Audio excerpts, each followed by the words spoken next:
Here's how to propagate roses using honey as a natural rooting hormone.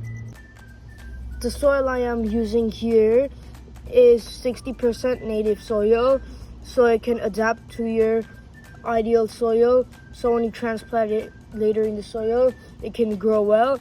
30% cocoa peat for well drainage, and 10% compost for the plant's nutrients. The first step is to wound the cutting. As you can see, I've already done off camera, because later on when we apply the honey, it increases exposure, allowing more roots to develop and for it to absorb the water easier. After we made and we're done wounding it, we go ahead, grab the honey. You can use any type, just make sure it's not artificial, because some brands just use a bit of 50% corn syrup. Just make sure you're using 100% natural honey. And what we're gonna do here is just apply it like this. Okay, pour a bit all around, and now just stick it in the soil.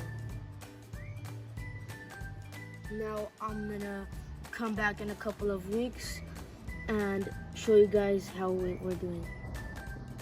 As you can see, a couple of weeks have passed and it's grown a lot, and when you shake it and try pulling it, it doesn't come out, and it's pretty stable and showing that it's already developed a strong root system.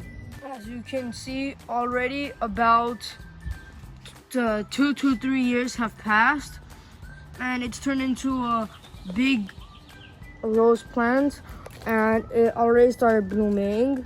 Most of the flowers have already dried out, but this is proof that the propagation method actually works. It's turned into a giant plant.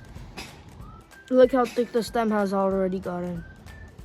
To prevent your rose from drying out, I recommend mulching the ground, and you actually don't need to go to the store like Home Depot and buy expensive mulch.